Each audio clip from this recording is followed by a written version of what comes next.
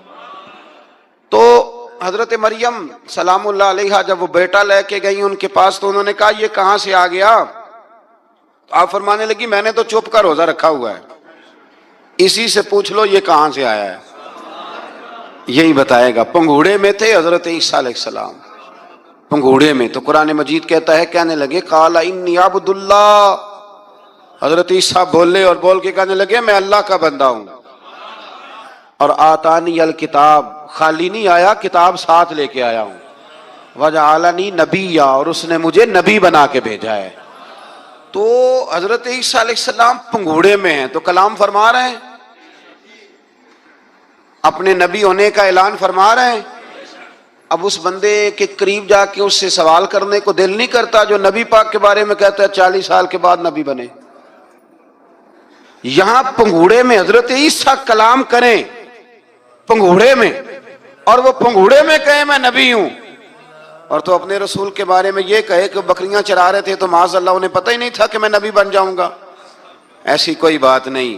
اعلیٰ حضرت فرماتے ہیں اللہ اللہ وہ بچپنے کی پھبن، یعنی بچپن میں بھی رنگ ڈھنگ نرالے تھے میرے رسول کی. اللہ اللہ وہ بچپنے کی پھبن، اس خدا بھاتی صورت پہ لاکھوں سلام، اس خدا بھاتی صورت پہ.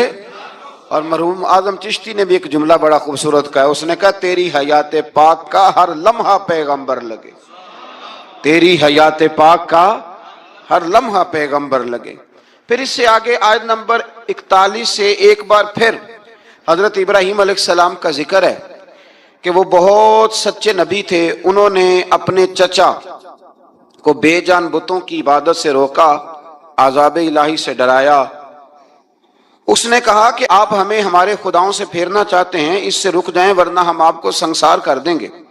ابراہیم علیہ السلام نے کہا کہ میں آپ کے لیے اپنے رب سے استغفار کرتا رہوں گا، وہ مجھ پر بہت مہربان ہے. تو اللہ تبارک و تعالیٰ نے انہیں اسحاق علیہ السلام بیٹے اور یعقوب علیہ السلام پوتے کی بشارت دی، اور یہ بھی فرمایا کہ یہ دونوں نبی بھی ہوں گے. پھر آیت نمبر 51 سے لے کر 58 تک مختلف انبیاء کا ذکر ہے. اللہ تعالیٰ نے اس میں فرمایا کہ حضرت موسیٰ کو برگزیدہ رسول، نبی اور اللہ کا رازدار کہا گیا، اور حضرت ہارون کی نبوت کا بیان بھی ہوا، اور حضرت اسماعیل کو وعدے کے سچے، نماز اور زکوٰۃ کا حکم دینے والے رسول اور نبی اور اللہ کا پسندیدہ قرار دیا گیا. ادریس علیہ السلام کو صدیق نبی قرار دیتے ہوئے فرمایا کہ ہم نے ان کو بلند جگہ پہ بٹھایا ہے. کہاں ہے ادریس علیہ السلام؟ چوتھے آسمان میں بھی، اور جنت کا قول بھی ہے. دو روایتیں ان کے بارے میں ملتی ہیں. ایک تو یہ ہے کہ وہ حضرت ملک الموت سے ایک دفعہ کہنے لگے تو میرا یار نہیں بن جاتا، اللہ ہی بھلا کرے. حضرت اسرائیل کو کہنے لگے دوست بن جو، کہ بن جاتے ہیں، دوستی ہو گئی. فرمانے لگے یار موت کا ذائقہ کیسے چکھاتا ہے؟ کہنے لگا میں آپ کو چکھا دیتا ہوں. آپ کو موت کا ذائقہ چکھایا اور دوبارہ پھر روح ڈال دی، آپ اٹھ کے بیٹھ گئے. کہنے لگے دوزخ تو دکھا، نے وہ بھی دکھا دی. فرمایا جنت تو دکھا، جنت بھی دکھائی. تو کہنے لگا واپس چلیں. فرمانے لگے اب تو نہیں جانا. کیوں؟ فرمایا رب فرماتا ہے ہم فیہ خالدون، جو جنت میں آئے گا یہیں رہے گا. نے کہا جناب وہ تو پہلے موت کا ذائقہ چکھنا ہے، پل صراط جو دوزخ کے اوپر ہے وہاں سے گزرنا ہے. تو آپ فرمانے لگے یہ دونوں کام میں کر چکا ہوں اور تو نہیں کرائے ہیں، لہذا میں آ گیا ہوں تو میں نے یہیں پہ رہنا ہے. اب حضرت ملک الموت علیہ السلام نے عرض کی مالک یہ تیرا بندہ. فرمایا تیری دوست بھی اس کے ساتھ لگی تھی تو میری توفیق سے ہی لگی تھی، اور یہ یہاں تک آئے بھی میری توفیق سے ہی ہے. میرا ارادہ بن گیا انہیں یہاں رکھنے کا. میری طلب بھی تو تیرے کرم کا صدقہ ہے، میری طلب بھی تو تیرے کرم کا صدقہ ہے. یہ پاؤں اٹھتے نہیں بلکہ یہ اٹھائے جاتے ہیں. تو یہ بھی تو اس کا کرم ہوتا ہے نا کہ وہ کس طرح کر کے کسی کو نوازتا ہے. آیت نمبر 59 میں اللہ تعالیٰ کے فرما بردار اور سرکش بندوں کے احوال اور جو ان کے آخرت میں احوال ہوں گے ان کا ذکر کیا گیا ہے۔ آیت نمبر 66 میں بتایا گیا ہے کہ منکرین آخرت حیات بعد الموت کے بارے میں ہمیشہ شک میں مبتلا رہے۔ انہیں یقین ہونا چاہیے کہ مرنے کے بعد دوبارہ وہی خالق زندہ کرے گا جس نے پہلی بار بغیر کسی نام و نشان کے پیدا کیا۔ آیت نمبر 76 میں بتایا کہ جو لوگ گمراہی میں مبتلا ہیں ان کے ابتلا میں اضافے کے لیے مہلت کی مدت بڑھا دی جاتی ہے، اور جو ہدایت یافتہ ہیں ان کو مزید استقامت نصیب ہوتی ہے۔ اللہ کے ہاں ثواب اور انجام خیر کے اعتبار سے باقی رہنے والی نیکیاں سب سے زیادہ بہتر، ایسی نیکیاں کریں جو باقی رہیں ہمیشہ، کیا کہتے ہیں، صدقہ جاریہ۔ آیت نمبر 81 میں فرمایا کہ مشرکین اس امید پر اللہ کے سوا معبودان باطل کی عبادت کرتے ہیں کہ مشکل میں ان کی مدد کریں گے، فرمایا ہرگز نہیں، وہ ان کے دشمن بن کے عبادت کا انکار کریں گے۔ آیت نمبر 88 میں بتایا کہ کفار نے اللہ کی طرف اولاد کی نسبت کر کے نہایت سخت بات کی۔ یہ تو اتنا سنگین جرم ہے کہ اس سے آسمان پھٹ پڑے، زمین شک ہو جائے اور پہاڑ ریزہ ریزہ ہو جائیں۔ مزید فرمایا کہ آسمان اور زمین میں جو کوئی بھی ہے سب اللہ کے حضور بندے بن کے حاضر ہوں گے۔ آیت نمبر 97 میں فرمایا جو لوگ ایمان لائے اور نیک کام کیے ان قریب رحمان لوگوں کے دلوں میں ان کی محبت پیدا فرما دے۔ یہ جو شرک والا معاملہ ہے نا، یہ بڑا سادہ سا ہے۔ کچھ لوگ آج نئے فلسفی اٹھے ہیں تو وہ کچھ عجیب و غریب سی باتیں دہریوں جیسی کرنے لگے ہیں، اور بعض مضامین ہم دیکھتے ہیں تازے جو چھپتے ہیں ان کے اندر بھی وہ اشارتاً کنایاتاً مذہب کی بنیاد پر تقسیم نہیں ہونی چاہیے، انسان بحیثیت انسان قابل تکریم ہے۔ تو ایک بات سمجھ لیں کہ جو مکان کی رجسٹری آپ کے نام ہے اگر کوئی اور دعویٰ کرے اس کا تو آپ کو برداشت ہے؟ یہ ہو نہیں نہ سکتا میاں۔ ملک میں وزیر کئی ہو سکتے ہیں پر وزیر اعظم ایک ہوتا ہے، اس کو سمجھ لیں۔ تو جب اللہ کی توحید میں کو کسی کو شریک ٹھہراتا ہے تو بہت بڑا جرم کرتا ہے، وہ بہت بڑا جرم کرتا ہے۔ یوں سمجھ لیں کہ جیسے آپ کی 5 مرلے کی زمین پہ کوئی آ کے قبضہ کرے، اسے مار دینے کو دل کرتا ہے۔ اس لیے یہ ساری زمین رب کریم کی ہے، آسمان و زمین کا خالق اور مالک۔ تو شرک ناپسندیدہ بات، ناپسندیدہ۔ سورہ طٰہٰ شروع ہوتی ہے۔ اس سورہ طٰہٰ میں نبی پاک صلی اللہ تعالی علیہ وسلم کو رب کریم نے فرمایا کہ محبوب قرآن اس لیے نازل نہیں کیا تھا کہ آپ مشقت میں پڑ جائے۔ نبی کریم لمبی لمبی نمازیں پڑھتے تھے، لمبی لمبی، تو قرآن مجید نے کہا طٰہٰ ما انزلنا علیک القرآن لتشقیٰ، محبوب قرآن اس لیے نازل نہیں کیا کہ آپ مشقت میں پڑ جائیں۔ حضور لوگوں کو بڑی جد و جہد کے ساتھ دین کی طرف بلاتے تھے، تو کہا محبوب قرآن اس لیے نازل نہیں کیا تھا کہ آپ مشقت میں پڑ جائیں، آپ تو مشقت کرنے لگ گئے۔ وہ یا رب اپنے محبوب کو کہہ رہا ہے، جیسے سورہ مزمل میں بات ہوئی نا کہ محبوب تھوڑا آرام بھی فرما لیا کر، محبوب تھوڑا آرام بھی فرمائے۔ پھر فرمایا کہ یہ قرآن نصیحت کے لیے نازل ہوا ہے، اور اللہ ظاہر و باطن سب کو جانتا ہے، اور وہ وحدہ لا شریک ہے، اور سارے اچھے نام اسی کے ہیں۔ آیت نمبر 10 میں فرمایا کہ مدین سے واپسی کے سفر کے دوران موسیٰ علیہ السلام اس واقعے کا بیان کیا کہ وہ اپنی جگہ پر رکے ہوئے تھے، تو وہیں انہیں غیب سے ندا آئی کہ اے موسیٰ میں آپ کا رب ہوں، آپ وادی مقدس میں ہیں تو ادباً اپنے جوتے اتار دیجئے، میں نے آپ کو چن لیا ہے، میرے پیغام وحی کو توجہ سے سنیے، میں اللہ وحدہ لا شریک ہوں، میری بندگی کیجیے، میری یاد کے لیے نماز قائم کیجیے، قیامت آنے والی ہے، اسی کی طرف آپ توجہ فرمائیے۔ اسی موقع پر آپ کو جو معجزات عطا کیے گئے ان کا بھی ذکر ہے، اور وہ ہم پیچھے بہت ساری جگہوں پہ اس کا ذکر کر آئے کہ اللہ تعالیٰ نے ان کو ایک ایسا عصا عطا فرمایا تھا کہ وہ ایک دم میں ہی بہت بڑا اژدہا بن جایا کرتا تھا، اور پھر حضرت سیدنا موسیٰ علیہ السلام اپنا ہاتھ گریبان میں ڈال کے نکالتے تھے تو آفتاب کی طرح روشن ہو جاتا تھا۔ اقبال کہتے ہیں یدے بیضا لیے بیٹھے ہیں اپنی آستینوں، یدے بیضا لیے، چمکتے ہوئے ہاتھ ہیں ان کے، تو یہ اپنی آستینوں میں چھپا کے بیٹھے ہیں۔ پر اقبال نے یہ ولیوں کے لیے کہا ہے، نہ پوچھ ان خرقہ پوشوں کی، ارادت ہو تو دیکھ ان کو، ارادت ہو تو محبت کے ساتھ دیکھ، تنقید کے ساتھ تو پتہ ہے پھر بندے کو کوئی شے نہیں ملتی، آنکھیں گونگ ہو جاتی۔ ارادت ہو تو دیکھ ان کو، یدے بیضا لیے بیٹھے ہیں اپنی آستینوں میں۔ پھر اللہ تعالیٰ نے نا حضرت موسیٰ علیہ السلام کو حکم دیا تھا کہ فرعون کو دعوت دیں، تو حضرت موسیٰ نے دعا مانگی جو آیت نمبر 25 اور 28 میں موجود ہے، رب اشرح لی صدری ویسر لی امری واحلل عقدۃ من لسانی یفقہوا قولی۔ اے میرے رب میرے لیے میرا سینہ کھول دے، میرے لیے میرا کام آسان کر دے، میری زبان کی گرہ کھول دے تاکہ وہ لوگ میری بات کو سمجھ سکیں۔ یہ آپ نے دعا فرمائی، اور آگے جا کے مزید آپ نے التجا کی کہ میرے خاندان میں سے میرے بھائی ہارون کو اس مشن میں میرا وزیر بنا دے تاکہ مجھے تقویت ملے، اور اسے میرا شریک کار بنا دیجیے۔ اللہ تعالیٰ نے ان کی اس دعا کو قبول فرما لیا۔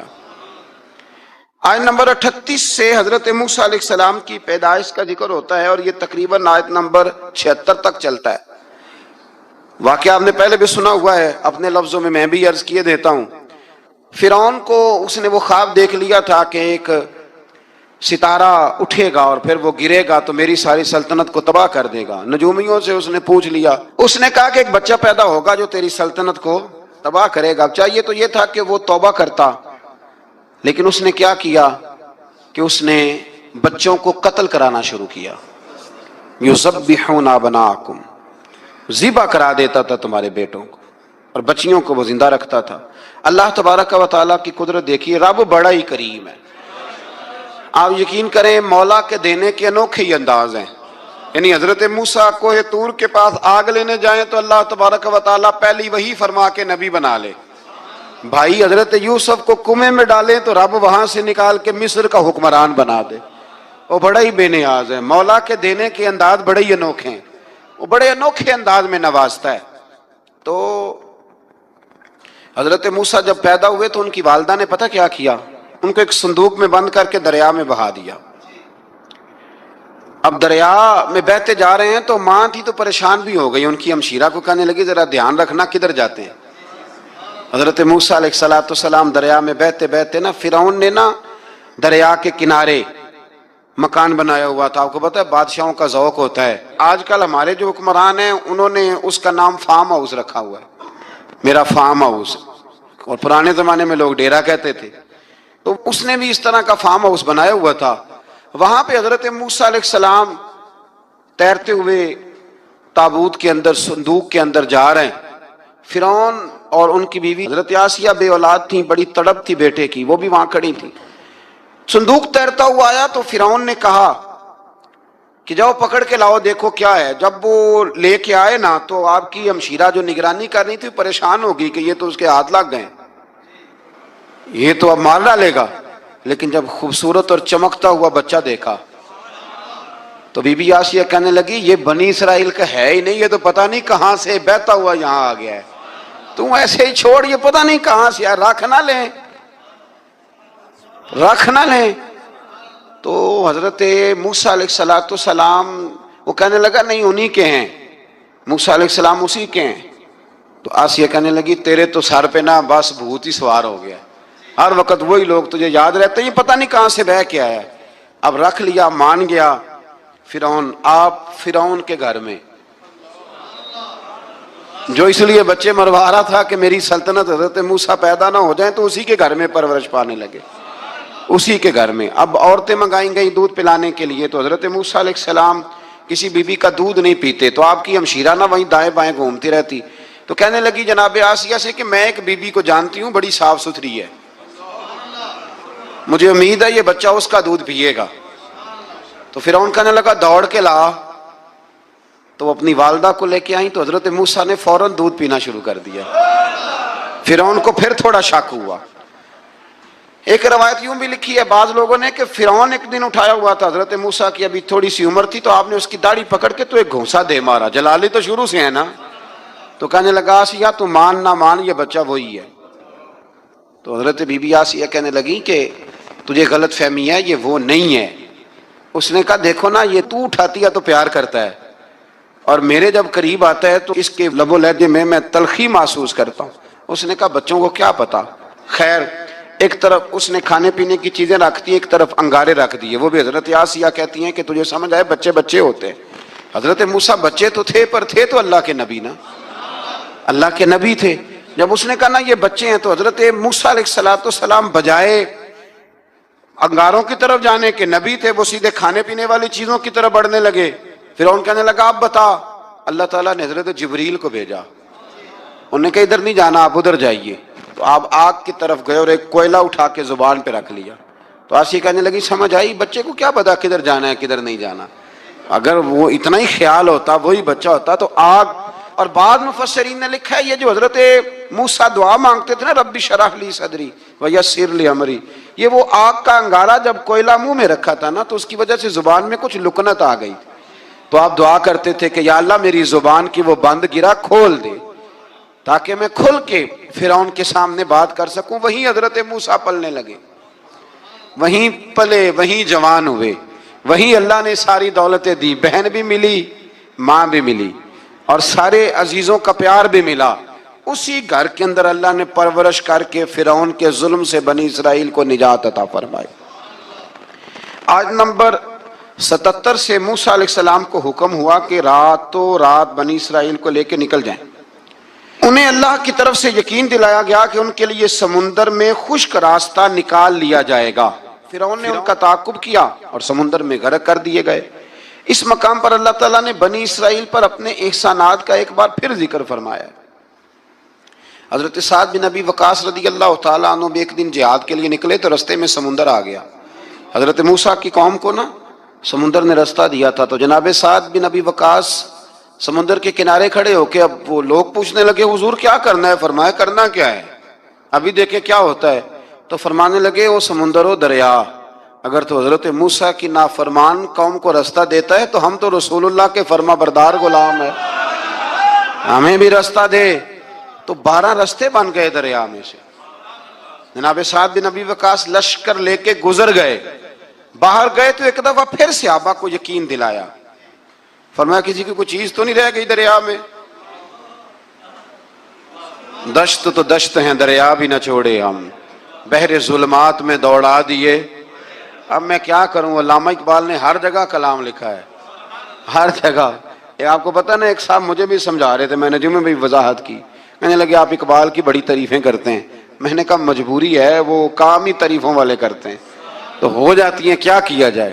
آمدام برسر مطلب. تو حضرت سعد بن ابی وقاص نے پوچھا کچھ رہ تو نہیں گیا؟ کہا جناب پیالہ رہ گیا میرا مٹی کا دریا میں. تو حضرت سعد بن ابی وقاص کہنے لگے کوئی مسئلہ نہیں، ہم رسول اللہ کے غلام ہیں.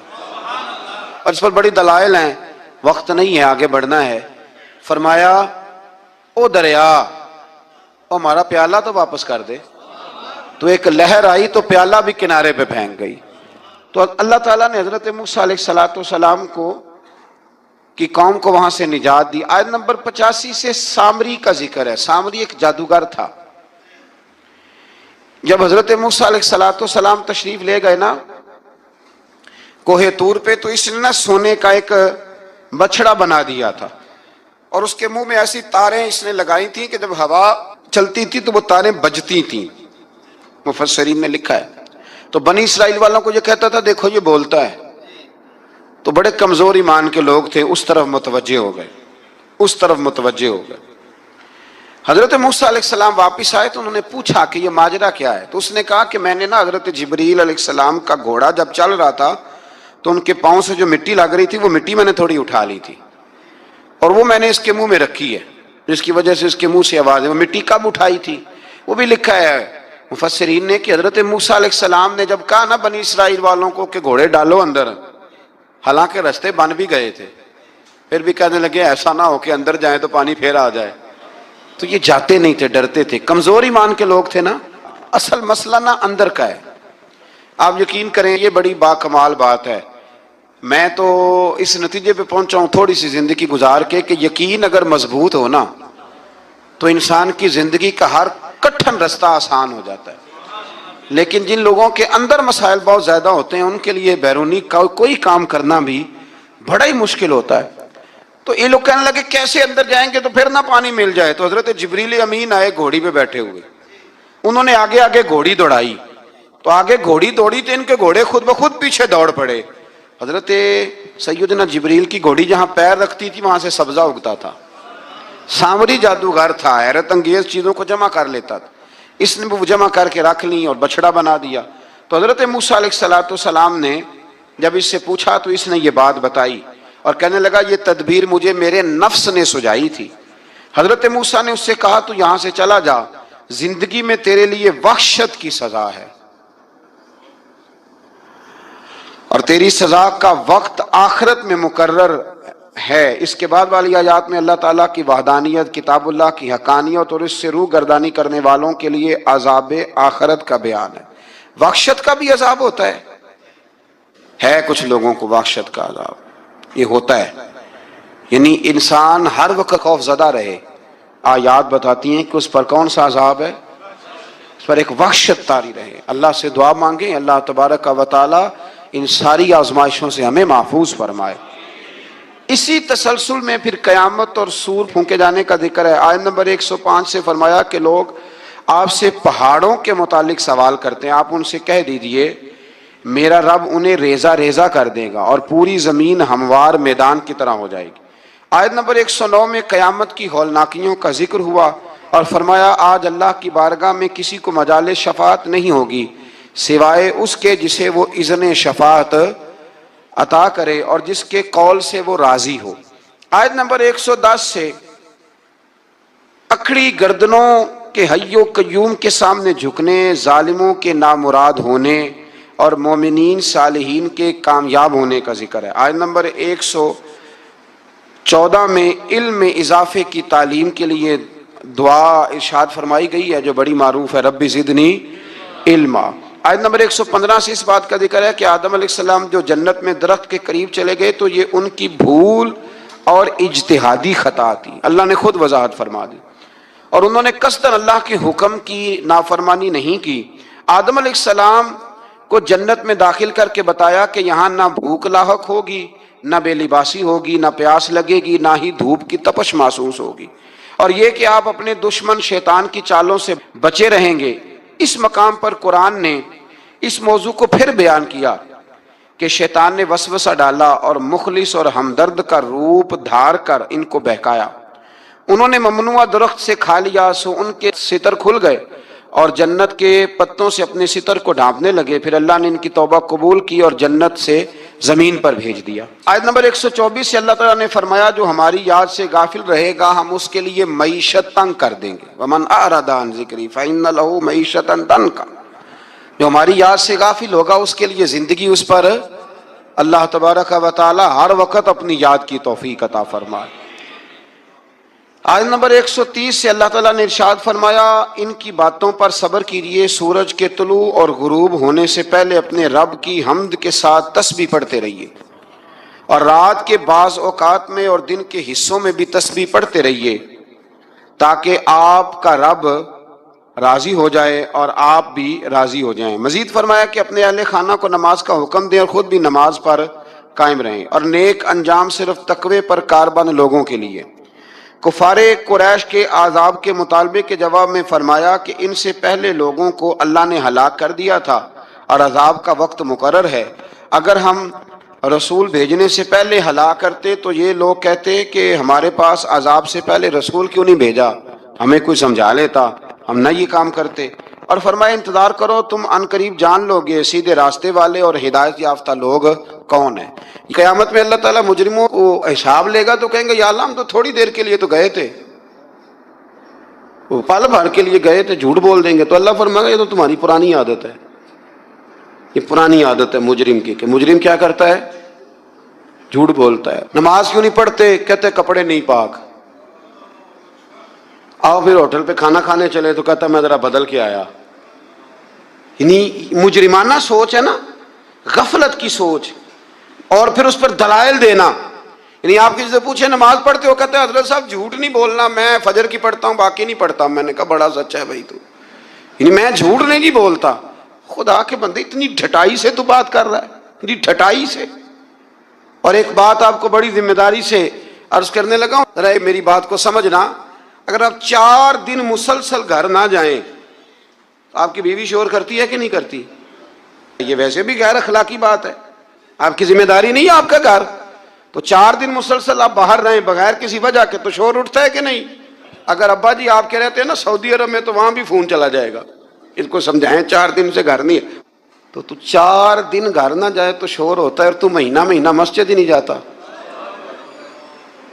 اور پھر تیرے اندر پھر مد و جزر نہ ہو، پھر جوار پھاٹا نہ ہو، پھر ساری نعمتیں موجود ہونے کے بعد تیرا کلیجہ منہ کو نہ آئے، پھر تیرا جگر نہ پھٹے، پھر رات کو تجھے نیند کیسے آئے؟ اس لیے کہ تو نے وہ اپنے اندر کے ساتھ دھوکہ شروع کر دیا، تو وہاں گیا ہی نہیں جہاں سے تجھے 5 وقت آواز آتی ہے، پھر توجہ ہی نہیں کی۔ اس لیے سمجھ لے کہ جو اندر بے چینی ہے اس کا کوئی نہ کوئی سبب ہے، کہیں نہ کہیں تو ہم نے غلطی کی ہے، کسی نہ کسی جگہ تو کوئی معاملہ ایسا ہے۔ امام مالک رحمۃ اللہ علیہ کے پاس ایک شخص آیا تو ناجائز پیسے کمایا کرتا تھا، کہنے لگا حضور سکون کوئی نہیں، تو امام صاحب نے ایک کی جملہ کہا، فرمانے لگے امانتیں امانت داروں کے حوالے کر دے، رب تجھے سکون عطا کر دے گا۔ وہ بندہ کہنے لگا یہ کیا؟ فرمانے لگے میرے پاس کسی کی امانت ہو تو مجھے نیند کوئی نہیں آتی، تو نے تو یتیموں مسکینوں کی رکھی ہوئی ہے، تجھے کیسے آئے گی؟ جیتے جاگتے آدمی کی امانت میرے پاس ہو تو میں کہتا ہوں یہ چھین نہ جائے، تو نے تو لوٹ مار کی رکھی ہے۔ اللہ ہمیں سمجھنے کی توفیق عطا فرمائے۔ آگے سورہ لقمان شروع ہوتی ہے۔ حضرت لقمان کے بارے میں بھی لوگوں کا بعض کا قول یہ ہے کہ حضرت لقمان نبی تھے، لیکن صحیح قول مفسرین نے یہی لکھا ہے کہ وہ نبی نہیں تھے، وہ اللہ کے ایک نیک بندے تھے، اللہ کے ولی تھے، ایک بڑے دانا آدمی تھے، بڑے عقل مند آدمی تھے۔ اللہ تبارک و تعالیٰ نے انہیں بڑا نوازا تھا، بڑی حکمت والے تھے، بڑے سمجھدار تھے۔ آپ اندازہ کریں کہ اللہ نے ولیوں کا کتنا ذکر فرمایا قرآن مجید کے اندر۔ سورہ لقمان ایک ولی کے نام پہ، حضرت سکندر ذوالقرنین اللہ کے، مولا علی کا قول میں نے عرض کیا تھا کہ وہ بھی اللہ کے ولی ہیں، جناب مریم بھی اللہ کی ولیہ ہیں، تو ان سب لوگوں کے ناموں پر اللہ تبارک و تعالیٰ نے قرآن مجید کی آیات کو رکھا ہے۔ تو سورہ لقمان ہے، اس میں حضرت لقمان نے جو اپنے بیٹے کو نصیحتیں کی ان کا بھی ذکر ہے، اور بھی کئی چیزوں کا ذکر ہے، لیکن اس کا جو اہم مضمون ہے وہ یہی ہے کہ حضرت لقمان نے اپنے بیٹے کو نصیحت کی۔ ایک بات سمجھ لینا، بڑی دنیا نصیحت کرتی ہے، لیکن جو باپ شفقت کے ساتھ گود میں بٹھا کے نصیحت کرتا ہے اس کا بڑا ہی مزہ آتا ہے۔ ہم بھی نصیحتیں کرتے ہیں گھر میں، پر کسی سے جھگڑا ہو جائے نا باہر، یا دیہڑی صحیح نہ لگے، یا کاروبار پہ چھٹی ہو جائے تو پھر ہمیں لیکچر یاد آتا ہے، وہ پھر گھر آ کے بڑے بوڑھے وہ سارا لیکچر گھر میں دیتے ہیں، اللہ ماشاء اللہ، وہ میری طرح کسی اور کے ستائے ہوئے، جانے کس عمر میں جائے گی یہ عادت میری، روٹنا اس سے تو اوروں سے الجھتے پھرنا، یعنی بات کوئی اور ہے، اور گھر آ کے تم نماز نہیں پڑھتے بچے میرے اس لیے ساری بے برکتی ہے۔ باپ بیگم صاحبہ آپ چونکہ نماز نہیں پڑھتی، ساری تباہی سی ہوتی ہے، تباہی بچے نماز نہ پڑھیں تو، گھر والی نماز نہ پڑھے تو بے برکتی ہوتی ہے۔ پر اب آپ کا موڈ بن گیا تھا تو آپ نے لیکچر دیا، تو اس طرح تھوڑی بچے نماز پڑھیں گے۔ بچے تو اس طرح نماز پڑھتے ہیں کہ آپ شفقت کی گود میں انہیں بٹھا لیں، پھر ان کا ماتھا چومیں اور کہ پتر تو 1 رکعت پڑھے گا نا تو تیرے باپ کا قد اللہ 1 فٹ بلند کرے گا قیامت میں، عزت کا قد اونچا ہوگا، عزت کا۔ اس طرح جب کوئی نصیحت کرتا ہے نا اپنے بچے کو، اس طرح جب کوئی نصیحت کرتا ہے تو باتیں رہ جاتی ہیں، طبیعت میں رہ جاتی ہیں، مزاج میں۔ تو یاد رکھیں کہ ماں باپ نصیحت کریں، ضرور کریں، جتنی ماں باپ کی نصیحت اثر کرتی ہے باہر والوں کی نہیں کرتی۔ اور بچوں سے میری گزارش ہے کہ ماں باپ کی نصیحت سنیں، باہر والے نا، باہر والے تو آپ کو نصیحت کریں گے، کہہ کے گزر جائیں گے، باپ نصیحت نہیں کرتا، باپ تو آپ سے اپنا درد دل بیان کرتا ہے، اور اتنی تڑپ کسی میں نہیں ہوتی کہ آپ بچ جائیں جتنی آپ کے ماں باپ میں ہوتی۔ ان کی دھیان لگا کے بات سنیں، ان کی طرف توجہ کریں۔ کسی نے بادشاہ سے کہا تھا کہ مزہ کب آیا تمہیں، تم بڑے بادشاہ رہے، بڑے خزانوں کے، مزہ کب آیا؟ کہنے لگا مزہ تب آیا کہ جب میں پہلے کل کسی زمانے میں، بعد میں وزیر اعظم بنا، جب میں نوکری کرتا تھا تو میں پیسے لا کے اپنی اماں کو دیتا تھا، تو پھر میں سویرے جب اماں سے کہتا تھا نا اماں ذرا کرایہ دینا، تو کہتے تھے کہ وہ خزانے کا مالک ہونے کا اتنا مزہ نہیں آیا جتنا اماں وہ اپنی گتھلی سے پیسے نکالتی تھی اور پھر 2-3 دفعہ چیک کرتی تھی کہ نوٹ ساتھ جڑا ہوا تو نہیں، پھر وہ دیتی تھی۔ تو کہتے ہیں کہ میرے ابا جی پاس کھڑے ہوتے تھے تو وہ کہتے تھے نہ ایڈا دھیان کر دے، منڈے نو دیر پہ ہی ہوندی ہے، تو اماں کہتی تھی نہیں میرے پتر دی محنت دی کمائی ہے، اس کی مشقت کی کمائی ہے، میں تو یہ بادشاہی ہے اگر آپ کے پاس ماں باپ ہے، یہ آپ کے پاس حسن ہے، یہ وقار ہے۔ ان کے پاس بیٹھیں، ابا ان پڑھ بھی ہو نا، باپ ان پڑھ بھی ہو تو یونیورسٹی کا درجہ رکھتا ہے۔ آج تک کسی کائنات میں نہ آکسفورڈ نے ایسا کوئی نصاب بنایا ہے، نہ پنجاب یونیورسٹی نے، نہ کراچی یونیورسٹی نے، جو نصاب اللہ ماں کی ممتا کو دے کے دنیا میں بھیجتا ہے، وہ بنا ہی نہیں نصاب کہیں. کان لگا کے نصیحت سنو ماں باپ کی وہ کیا کہتے ہیں. تو حضرت لقمان اپنے بیٹے کو نصیحت کرتے ہیں. پہلی بات انہوں نے یہ کی کہ بیٹا کبھی شرک نہ کرنا، اور دوسری بات یہ کی اپنے بیٹے کو کہ اللہ اور ماں باپ کا شکر گزار ہونا. پھر فرمایا والدین کے ساتھ نیکی کا برتاؤ کرنا.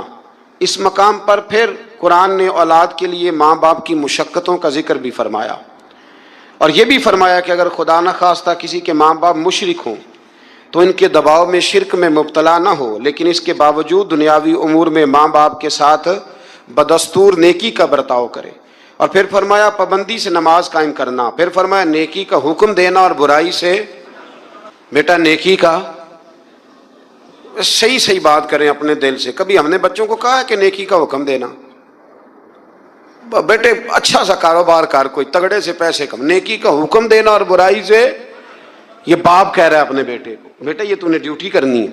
اور پھر ارشاد فرمایا کہ پابندی سے نماز قائم کرنا، نیکی کا حکم دینا، برائی سے منع کرنا، لوگوں کے ساتھ تکبر سے پیش نہ آنا، زمین پہ اکڑ کے نہیں بلکہ عاجزی کے ساتھ چلنا. لیکن اگر ابا جی اپنے بچے کو بتائیں تو انہوں نے بالنا کھیڑتا تھا پیالا تو جٹا نہ منڈا ہے اللہ ماشاء اللہ، اگر ابا جی یہ سبق پڑھائیں تو تکبر کا درس آیا کہ یہاں عاجزی کا درس آیا؟ اس کو کہنا چاہیے تھا بیٹا یہ تو اللہ کی تقسیم ہے، پر مخلوق ساری رب کی ہے.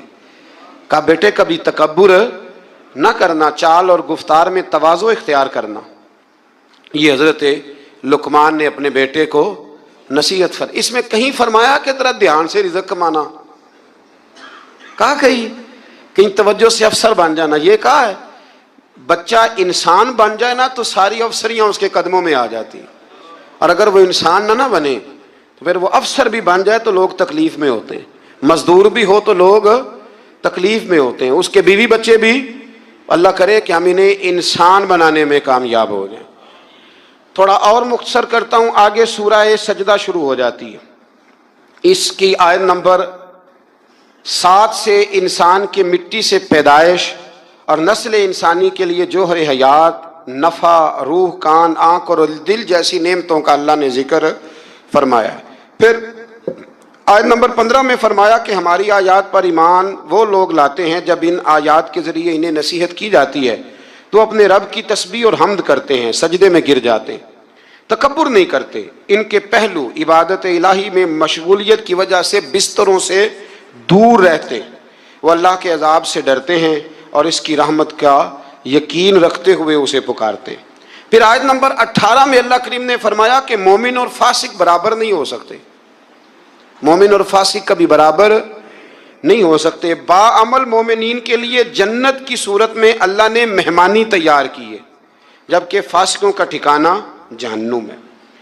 پھر آگے سورہ احزاب شروع ہوتی ہے. سورہ احزاب اس سورہ مبارکہ کی آیت نمبر 4 میں اللہ تعالیٰ نے فرمایا کہ میں نے کسی انسان کے پہلو میں 2 دل نہیں بنائے. دل ایک ہے، آنکھیں کتنی ہیں، کان کتنے، پیر کتنے، 2، ہونٹ کتنے، لیکن اللہ فرماتے ہیں دل میں نے. یہ نہیں ہو سکتا کہ ایک دل میں تم مجھے رکھ لو، ایک میں میرے دشمن کو رکھ لو. یہ نہیں ہو سکتا کہ ایک دل میں اسلام ہو دوسرے میں کفر ہو. یہ نہیں ہو سکتا کہ ایک دل میں میرا محبوب ہو اور دوسرے میں تم نے کسی دنیا دار کو بٹھایا ہو. دل ایک ہے تو محبوب بھی ایک ہی ہونا چاہیے. وہ الگ بات ہے کہ کبھی کبھی کسی شاعر نے یہ شکوہ کیا ہے، وہ بھی شکوہ نہیں، اس نے اپنی بات کی، ہم اپنے لفظوں میں لیتے ہیں نا. یوں سمجھ لیں کہ کسی نے کہا کہ میں حضور سے محبت کرتا تھا تو مجھے تڑپ لگ گئی تو تڑپ کا مزہ بڑا آیا. اعلیٰ حضرت نے بھی کہا نا عشق تیرے صدقے جلنے سے چھٹے سستے، جو آگ بجھا دے گی وہ آگ لگائی ہے. تو وہ شاعر کہتا ہے کہ اتنا میں تڑپا ہوں اپنے محبوب کے لیے تو تڑپ کا بھی ایک مزہ ہے. تو کہتا ہے وہ مزہ دیا ہے تڑپ نے کہ میری آرزو ہے یا رب میرے دونوں پہلوؤں میں دل بے قرار ہوتا، میرے دونوں پہلوؤں میں دل بے قرار ہوتا. اللہ کریم ہمیں سمجھنے کی توفیق عطا فرمائے. تو دل ایک ہے تو محبت بھی ایک ہی ہونی چاہیے. اسی آیت میں فرمایا کہ منہ بولے بیٹے وہ حقیقی بیٹے کے حکم میں نہیں ہوتے. نبی کریم علیہ السلام نے حضرت زید بن حارثہ کی پرورش کی تھی تو کچھ لوگوں نے زید بن محمد کہنا شروع کر دیا. فرمایا نام بھائی زید بن حارثہ ہی کہو، زید بن محمد نہیں کہہ سکتے۔ تو منہ بولا بیٹا حقیقی وارث نہیں ہوتا، یہ اللہ نے قانون بنا دیا ہے۔ تو اس لیے یہ جو بچہ آپ اڈاپٹ کرتے ہیں لیتے ہیں تو اس کی ولدیت اصل لکھوایا کریں، اپنی نہ لکھوایا کریں۔ ہاں اگر آپ نے جائیداد میں سے اپنی مرضی سے کچھ ہے دینی ہے تو زندگی میں دے دیں، لیکن شریعت کہتی ہے کہ اس کے نام کے ساتھ اس کے اصل باپ کا ہی نام آئے۔ پھر آیت نمبر 6 میں فرمایا النبی اولیٰ بالمؤمنین من انفسہم، فرمایا یہ نبی مومنوں کے ان کی جانوں سے بھی زیادہ مالک ہے۔ اور ایک اولیٰ کا معنی اقرب کیا گیا کہ نبی پاک مومنوں سے ان کی جانوں سے بھی زیادہ قریب ہے۔ جان کتنی قریب ہوتی ہے کسی کو پتہ ہے؟ کسی سائنسدان کا قول، کسی ڈاکٹر کا، تو جو سائنس آج تک یہ نہیں بتا سکی کہ جان کتنی قریب ہے، وہ اس کا پتہ کیسے بتائے گی جو جان سے بھی زیادہ قریب ہے؟ فرمایا محبوب جانوں سے بھی تمہارے زیادہ قریب ہے۔ اور اس کے ساتھ ہی فرمایا کہ جو نبی پاک علیہ الصلوۃ والسلام کی ازواج ہیں وہ مومنوں کی مائیں ہیں۔ آیت نمبر 7 میں انبیاء کرام کے فرائض رسالت کے متعلق لیے گئے وعدے کا ذکر ہے۔ پھر آیت نمبر 8 سے غزوہ خندق، جس کو غزوہ احزاب قرآن مجید نے کہا، اس غزوے کا بھی ذکر ہے۔ غالباً آیت نمبر 8 سے لے کر کوئی 20 آیت تک اس غزوے کا مختلف انداز میں سورہ احزاب کے اندر اللہ کریم نے 21ویں پارے میں ذکر فرمایا۔ کچھ یہودی بڑی بدعہدی کرتے تھے تو حضور نے انہیں وہاں سے نکال دیا تو وہ خیبر میں جا کے آباد ہو گئے۔ انہوں نے شرارت کی، مکے گئے اور مکے والوں کو تیار کیا کہ اس وقت بدر میں تم مسلمان تم سے جیت گئے تھے تو دیکھا نہیں تم نے احد میں، پھر تم جیت گئے معاذ اللہ، تو آؤ حملہ کرو ہم تمہاری مدد کریں گے۔ ابو سفیان کو تیار کیا اور کئی لوگوں کو تیار کیا، اور پھر بنو غطفان ایک قبیلہ تھا اس کو بھی ساتھ ملایا، کچھ اور قبیلوں کو ساتھ ملایا، تو تقریباً 10-12 ہزار کا لشکر لے کر انہوں نے مدینے پہ حملہ کیا، تیاری کی۔ نبی کریم علیہ السلام نے صحابہ کو مشورے کے لیے بلایا، بھائی خبر ملی ہے وہ تو آ رہے ہیں 10,000 کا لشکر لے کے، کیا کرنا ہے؟ سارے لوگ میٹنگ میں بیٹھے تو حضرت سلمان فارسی نے مشورہ دیا، عرض کی حضور ہمارے علاقوں کے اندر جب اس طرح کا ماحول ہوتا تھا تو خندق کھودی جاتی تھی، ایک چوڑی خندق جس کو دشمن پھلانگ نہ سکے، اس میں آگ جلائی جاتی تھی، گھوڑا کتنی کچھ چھلانگ لگا لے گا۔ مدینے کے 3 طرف ویسے ہی کہیں باغات ہیں، کہیں بڑی آبادی ہے گنجان آباد، کہیں پہاڑ ہیں، تو جو حصہ خالی ہے جہاں سے خطرہ ہے وہاں خندق کھود دیتے ہیں۔ نبی کریم نے فرمایا تمہاری بات مجھے بڑی پسند آئی ہے۔ آج کل بھی ویسے بڑے چھوٹوں سے مشورہ کرتے ہیں کہ نہیں؟ سوال ہی نہیں پیدا ہوتا۔ اور چلو میں بھی ایک بات کہہ ہی دیتا ہوں، اگر کئی دفعہ بندہ شاگردوں مریدوں سے مشورہ کر لے تو چوڑ بھی بڑے ہو جاتے ہیں، یہ بھی مسئلہ ہے۔ آپ مشورہ لے لینا، تو مشورہ تو آج کل ویسے بھی کوئی نہیں دیتا، جو بھی دیتا حکم ہی دیتا ہے، یعنی اگر آپ نے بات مان لی تو ٹھیک ہے، نہ مانی تو بندہ ناراض ہے۔ تو میں کہتا ہوں آپ نے مشورہ دیا تھا کہ حکم دیا تھا؟ اگر تو حکم دیا تھا تو پھر چلو گستاخی ہو گئی، اگر مشورہ تھا تو مشورہ رکھا بھی جا سکتا ہے اور رد بھی کیا جا۔ اب بہت کبار صحابہ نے یہ کہا کہ باہر جا کے جنگ لڑیں گے، اندر رہیں گے تو بزدل سمجھیں گے، لیکن حضور نے فرمایا نہیں، سلمان فارسی بات ٹھیک کرتا ہے۔ اب باقی ناراض ہو گئے، واک آؤٹ کر گئے، کسی نے شکوہ کیا بعد میں۔ مزاج کو سمجھے، اسلام کے مزاج کو سمجھے۔ میں جمعے میں بھی کہہ رہا تھا ہماری سب سے زیادہ لڑائیاں پتہ کیا ہیں؟ انہاں میں نے پوچھیا ہی نہیں، اس سب سے بڑی لمبی چوڑی لڑائی اس کا نام ہے نانا جی بگڑ گئے، دادا جی بگڑ گئے، ابا جی بگڑ گئے، اور موٹی بات کیا ہے؟ انہاں سانو پوچھا نہیں، با مرضی کر لی۔ یہ سب سے بڑی، آپ ٹٹول کے لیں پیچھے سے تو یہ جملہ برآمد ہو جاتا ہے، اب اس کا کیا حل کیا جائے؟ اور اس کی توبہ بھی کوئی نہیں، اللہ معاف کرے، یعنی معافی بھی نہیں ملتی اس فکرے کی۔ تو حضرت سلمان فارسی کے کہنے پر حضور نے خندق کھودنے کا ارادہ فرمایا۔ 40 گز خندق کھودیں گے، 10 بندے مل کے، 10 آدمیوں کو کہا 40 گز خندق کھودنی ہے، اور یہ 5 گز گہری ہونی چاہیے۔ اب خندق کھودنے لگے، اور اتنی زیادہ قحط کا زمانہ تھا کہ صحابہ نے پیڑ پہ پتھر باندھ کے خندق کھودی، اور وہ بڑی مشہور روایت ہے کہ ایک چٹان نہیں ٹوٹتی تھی تو نبی پاک نے پھر آ کے 3 ضربیں لگائیں، اور ہر دفعہ فرمایا لو بھئی ملک شام کی کنجیاں بھی اللہ نے مجھے دے دی ہیں، یمن کی بھی دے دی ہیں، ایران کی بھی دے دی ہیں۔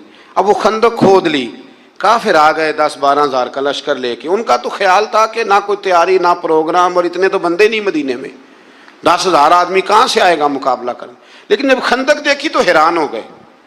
اب خندق کے اس پار انہوں نے خیمے لگا لیے، اس پار مسلمان تھے. ایک جگہ سے تھوڑی سی خندق جو تھی وہ کم چوڑی تھی، تو وہاں سے عمر بن عبد ود بہت بڑا پہلوان تھا، بہت بڑا، یہ جنگ بدر میں زخمی ہوا تھا تو بھاگ گیا تھا. اس نے قسم اٹھائی تھی کہ اتنی دیر تک سر میں تیل نہیں لگاؤں گا، اتنی دیر معاذ اللہ مسلمانوں سے بدلہ نہیں لے لوں گا. تو یہ آیا اس دن جب میدان کے اندر آیا نا، چھلانگ لگائی گھوڑے کو اس نے کسی طریقے سے، تو گھوڑا اس کا ایک جگہ سے کم چوڑی تھی وہاں سے کراس کر گیا، اٹھا. اور اس کے بارے میں مشہور تھا کہ 1000 آدمی کا مقابلہ کرتا ہے. گھوڑے کی چھلانگ لگائی، گرا، گھوڑا بھی گرا، یہ بھی گرا، پھر اٹھا تو اٹھ کے کہنے لگا ہے کوئی میرے مقابلے میں تو سامنے آئے.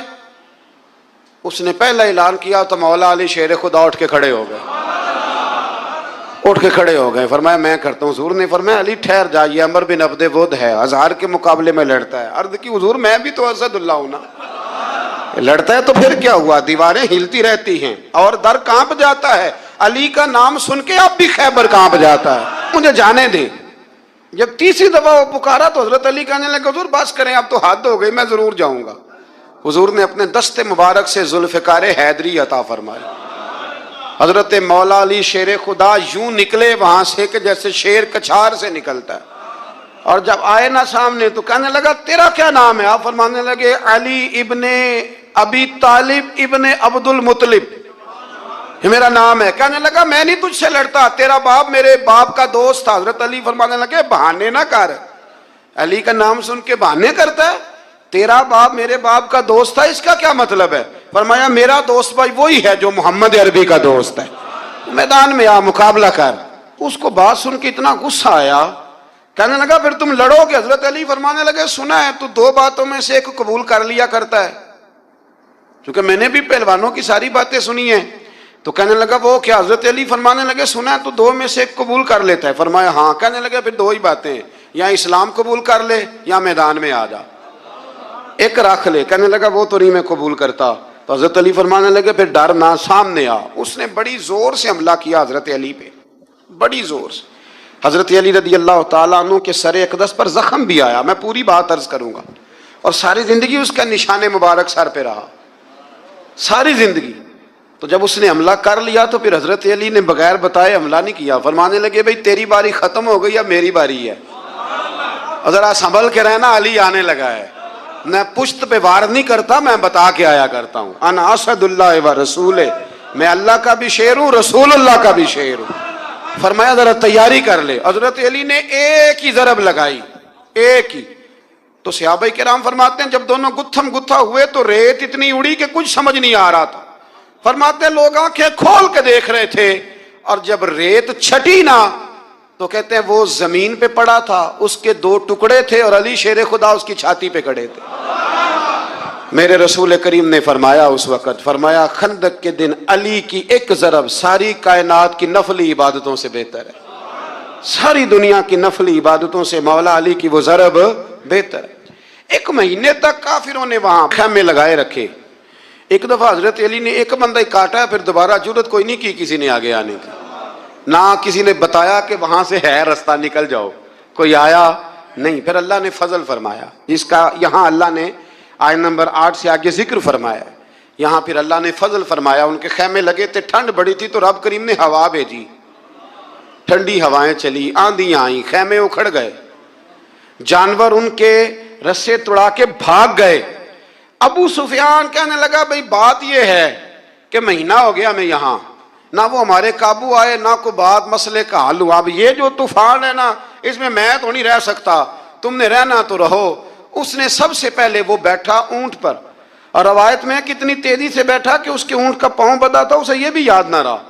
اونٹ کو اٹھاتا ہے تو اٹھتا نہیں. تو کسی نے کہا سردار تجھے تو بھاگنے کی اتنی جلدی ہے کہ تو نے اونٹ کا پیر بھی نہیں کھولا. رسی تلوار سے کاٹی، جب وہ بھاگا تو سارے پیچھے بھاگ گئے. میرے حبیب فرمانے لگے دیکھو رب کریم نے ہمیں بغیر جنگ کے ہی فتح عطا فرما دی. اس ساری جنگ کے احوال اس پارے کے اندر رب کریم نے بیان فرمائے. اس کو جنگ احزاب بھی کہتے ہیں اور جنگ خندق بھی کہتے ہیں. پھر آیت نمبر 21 میں فرمایا لَقَدْ كَانَ لَكُمْ فِي رَسُولِ اللَّهِ أُسْوَةٌ حَسَنَةٌ، فرمایا بے شک تمہارے لیے نبی پاک کی زندگی میں بہترین نمونہ ہے. تمہیں دائیں بائیں جانے کی ضرورت ہی کوئی نہیں، جدھر جدھر حضور جاتے ہیں پیچھے پیچھے جاؤ. یہ رستہ تمہیں رب کریم کی بارگاہ ناز کے قریب کر دے گا۔ پھر اللہ تبارک و تعالیٰ نے آیت نمبر 26 میں جو بنو قریظہ ہیں ان کی بد عہدی کو بیان کیا، ان کے محاصرے کو، اور پھر ان کے کلوں سے اترنے کو، ان کے قتل کرنے کو، قیدی بنا لینے کو، ان کی زمینوں مکانوں مال و متاع کے مسلمانوں کے وارث بنانے کا بیان۔ حشر میں پھر ملیں گے میرے دوستو، بس یہی ہے مقام آخری آخری۔ حشر میں پھر ملیں گے میرے دوستو، زندگی نے جہاں تک وفا کی رہی، چل دیے اب سلام آخری آخری۔ حشر میں پھر ملیں گے میرے دوستو، کہنا سب جیت جی کے شکوے گلے، آج سے ختم دنیا کے سب سلسلے، سمڑنے کو ہے دم نکلنے کو ہے،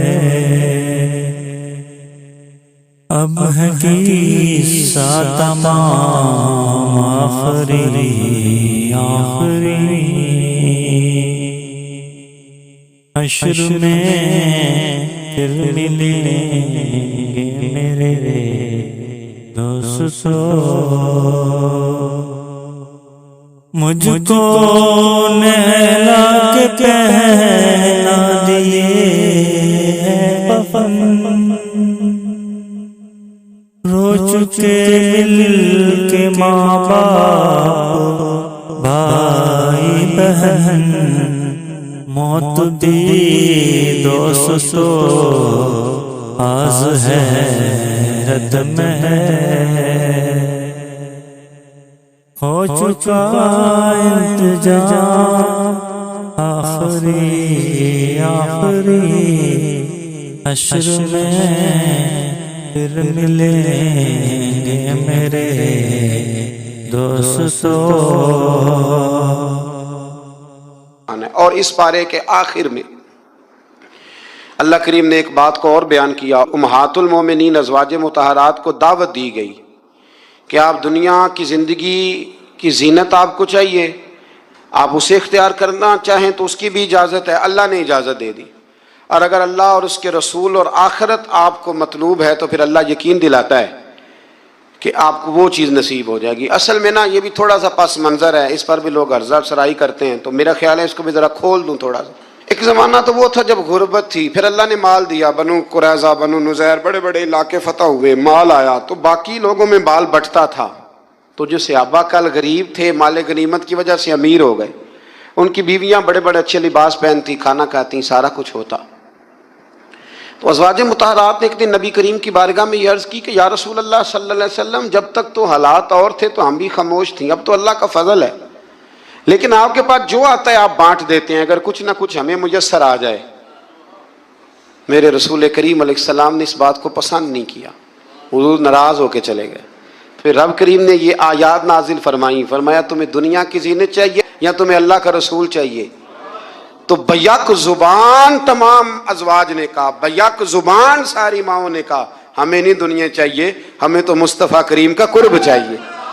سب نے کہا کہ ہمیں تو نبی پاک کا قرب چاہیے، ہم اسی طرح رہیں گی، کھدر کا لباس پہن لیں گی، ایک وقت روٹی کھا لیں گی، پر رہنا رسول اللہ کے ساتھ ہے، رہنا نبی کریم کے ساتھ ہے۔ ایک اعلان یہ بھی ہے کہ آج سے نہ کوشش کریں رات کو کچھ دیر بیدار رہنے کی، کچھ وقت، اور رات کا آخری حصہ ہو جائے تو بڑا ہی اچھا ہے، اور ساری رات ہو جائے تو پھر تو بہت اچھا ہے. یہ 10 راتیں رسول کریم نے بیدار رہ کے گزاری ہیں. غریب لوگوں کو جب دیکھا ہے نا امام حسین کے نام کی نیاز پکاتے، غریب تھوڑا سا 400-500 کا لنگر، میں کسی بہت بڑے اہتمام کرنے والے کی نیت پر کیسے شک کر سکتا ہوں؟ ساری خلوص سے کرتے ہیں.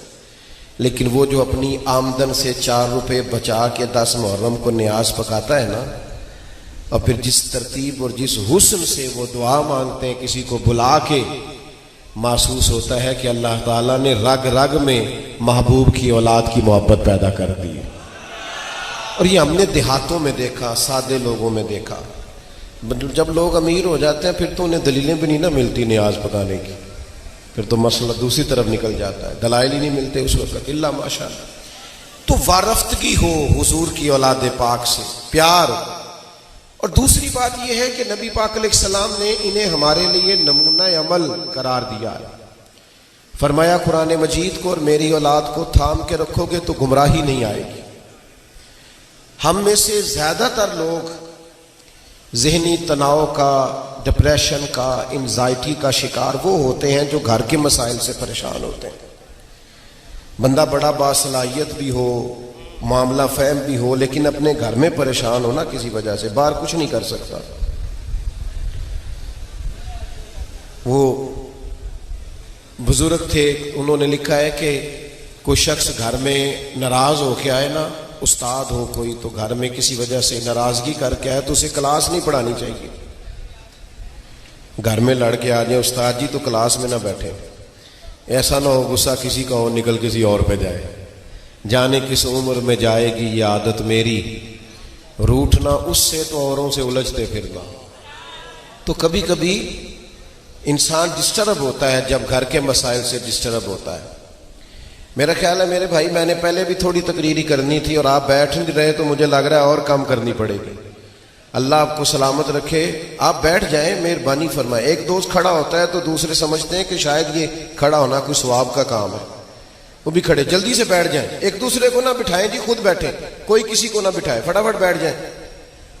آپ کے پیچھے کتنے لوگ پریشان ہوئے. 2-1 باتیں کر کے میں اجازت چاہوں گا، آپ غور فرمائیے. گھر کے اندر اگر لوگ سکون چاہتے ہیں، اطمینان چاہتے ہیں تو اپنا گھر ان بنیادوں پر استوار کریں جو بنیادیں نبی کریم نے عطا فرمائی. سب سے پہلی بات یہ ہے کہ حضور نے اپنی اولاد کے لیے ڈھیر سارے وسائل جمع نہیں کیے. سمجھ لیں بات اچھے طریقے سے. یہ جو مہینہ گھر میں چولہا نہیں نہ جلتا تھا، فقیری تھی، اس پر حضور کی اولاد مجبور نہیں ہے. نبی کریم نے تو فرمایا کہ میرے رب نے مجھے اختیار دیا ہے، میں چاہوں تو وہ پہاڑ سونے کا بن جائے میرے ساتھ چلا کرے. لیکن نبی کریم نے اللہ کے حضور دعا مانگی اپنے لیے اور اپنی اولاد کے لیے. شاید یہ دعا کوئی مولوی پیر بھی نہ مانگتا ہو الا ماشاءاللہ، لیکن ترمذی میں موجود ہے. نبی کریم علیہ السلام نے دعا مانگی اللہ سے، کہا اے اللہ ایک وقت روٹی دینا اور ایک وقت فاقہ. میرا میٹھا کھانا ہی سنت نہیں، فاقہ کرنا بھی سنت ہے. ایک وقت روٹی دینا اور ایک وقت یہ فاقہ بھی حضور نے اللہ سے مانگا ہے. یہ پسند ہے نبی پاک.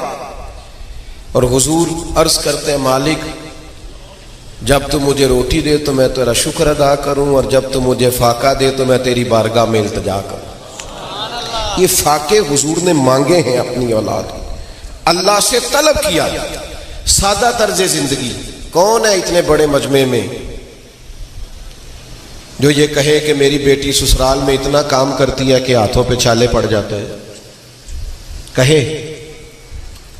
غریبی کا رونا تو ہر دوسرا آدمی رو رہا ہے نا، پر کسی کی بیٹی اتنا کام کرتی ہو کہ چھالے پڑ جائیں. لیکن کائنات کی سب سے شانوں والی بیٹی کے ہاتھوں پہ تو چھالے ہوتے تھے. اللہ کرے آپ کو سمجھ آئے میری بات کی. اور پھر جا کے عرض کیا یا رسول اللہ ایک غلام مل جائے. پڑھیے بخاری مسلم. تو کائنات کو بانٹنے والے محبوب نے کہا فاطمہ 33 بار سبحان اللہ پڑھا کرے، 33 بار الحمدللہ اور 34 بار اللہ اکبر پڑھا کریں. جب بھی پڑھیں گی غلام آزاد کرنے کا ثواب ملے گا. لیکن چکی انہوں نے خود ہی پیسی ہے، آٹا انہوں نے خود ہی گوندا ہے. او بھائی ایک تو سادہ طرز زندگی، پھر جد و جہد کا مزاج، کوشش، کاوش. وہ لوگ انقلاب لائیں گے جن کی گاڑیوں کے دروازے بھی کوئی اور بند کرتا ہے. وہ لوگ انقلاب لائیں گے جو چند گھڑیاں دھوپ میں کھڑے نہیں ہو سکتے.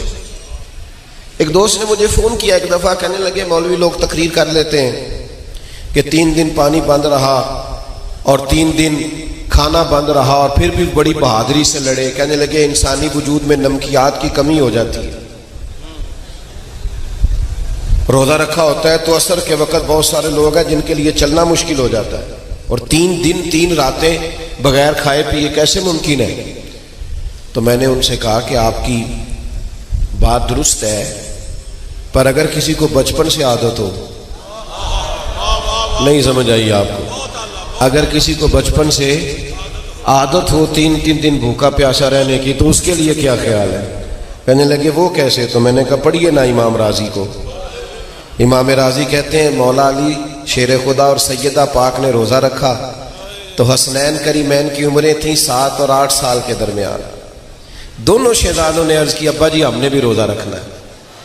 3 دن روزہ رکھا تو تھوڑے سے جوں لائے مولا علی, 2-3 روٹیاں بنی, لیکن عین افطار کے وقت دروازے پہ فقیر آ گیا, اٹھا کے اسے دے دیا. دوسرے دن پھر روزہ رکھا, پھر فقیر آ گیا, پھر اسے دے دی. تیسرے دن پھر رکھا, پھر مسکین آ گیا, اسے دے دیا. اور میں نے کہا جن کی ماں نے 7 سال کی عمر میں ٹریننگ کرائی تھی نا 3 دن روزے رکھنے اور صرف کھجور پانی پہ گزارا کرنا, ان کو پھر 50-54 سال کی عمر میں کربلا سجانی پڑی ہے تو ان کے لیے مشکل کوئی نہیں پیش آئی. ویسے تو اس کا روحانی جواب بھی ہے کہ تیری نسل پاک میں ہے بچہ بچہ نور کا, تو ہے عین نور تیرا سب گھرانہ.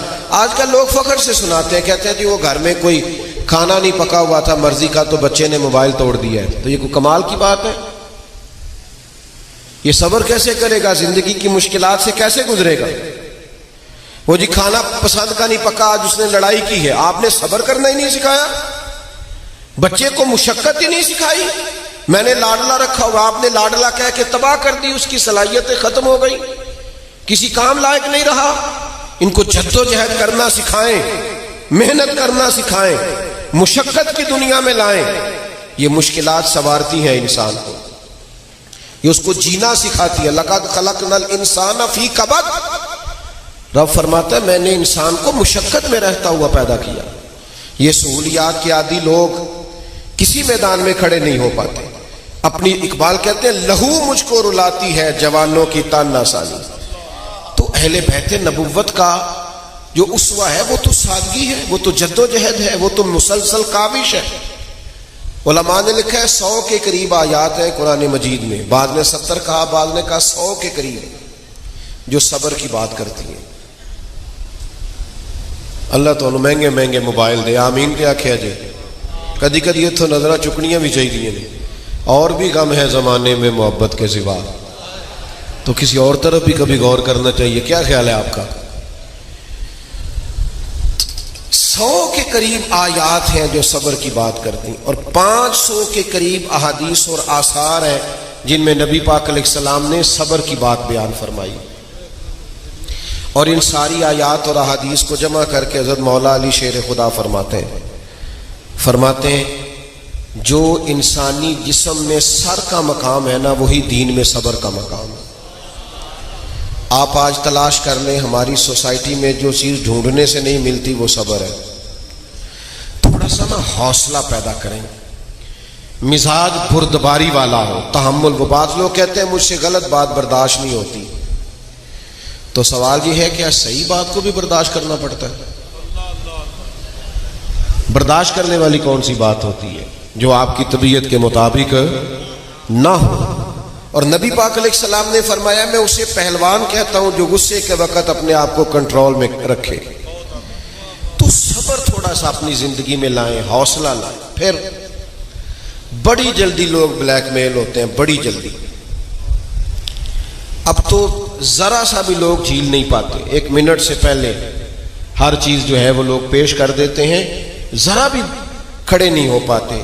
جتنی چیزیں انسان کو کمزور کرتی ہیں نا وہ ساری کربلا میں موجود تھی.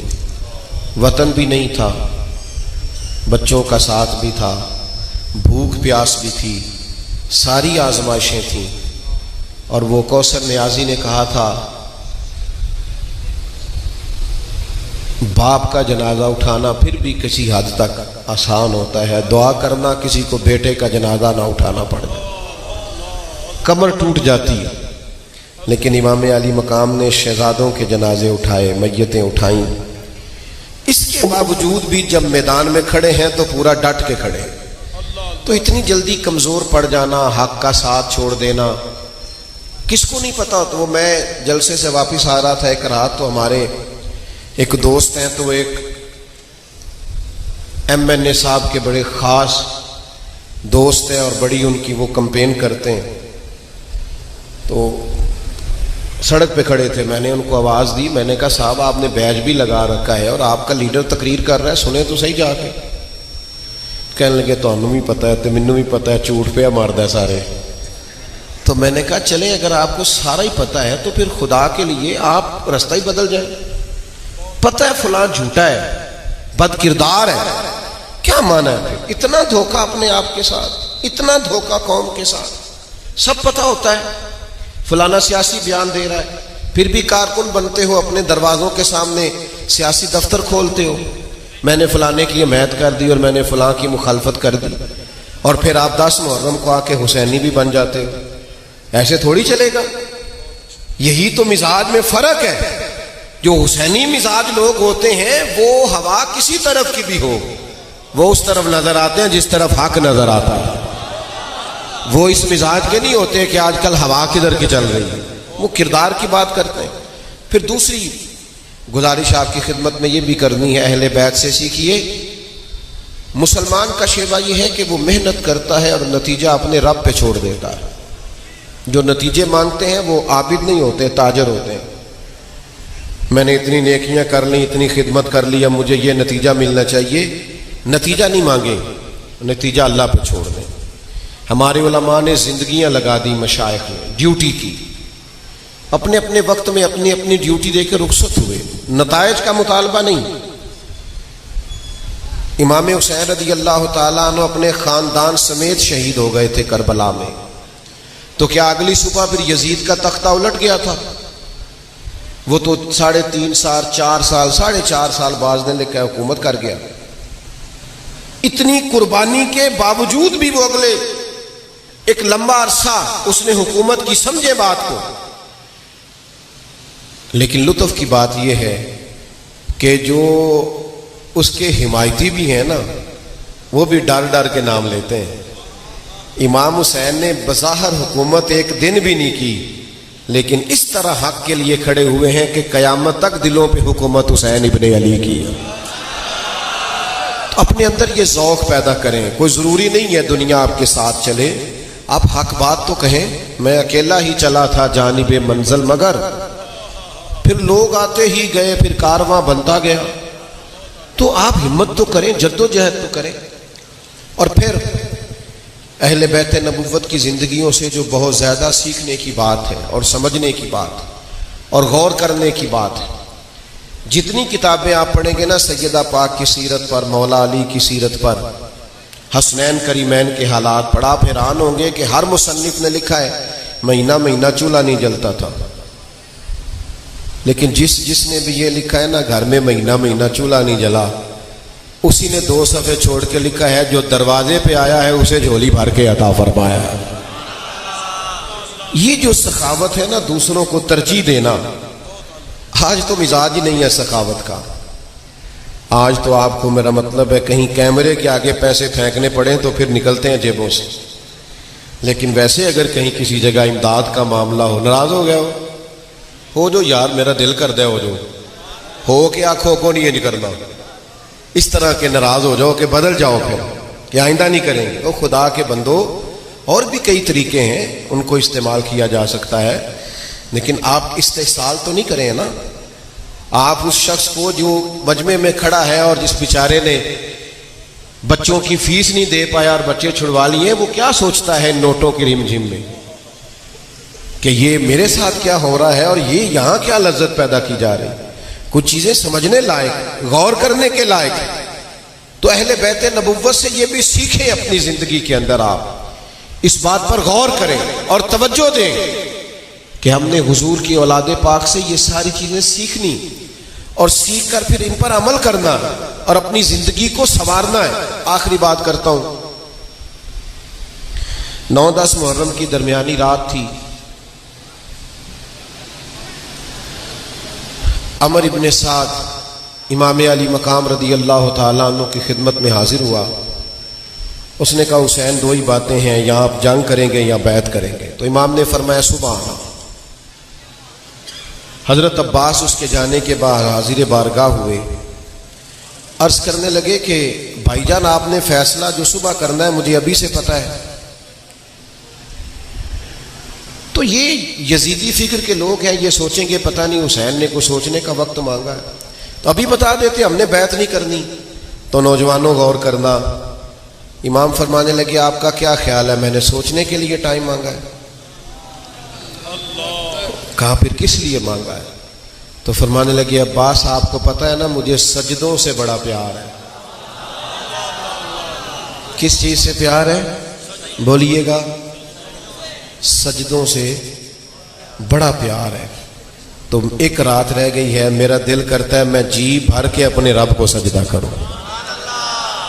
حضرت شیخ شہاب الدین سہروردی رحمۃ اللہ علیہ کی خدمت میں نا مرید آئے بیٹھے ہوتے تھے، شاگرد آئے بیٹھے ہوتے تھے، تو 5 منٹ کا ٹائم ان سے اجازت لیتے اور جا کے 2 نفلوں کی نیت باندھ لیتے۔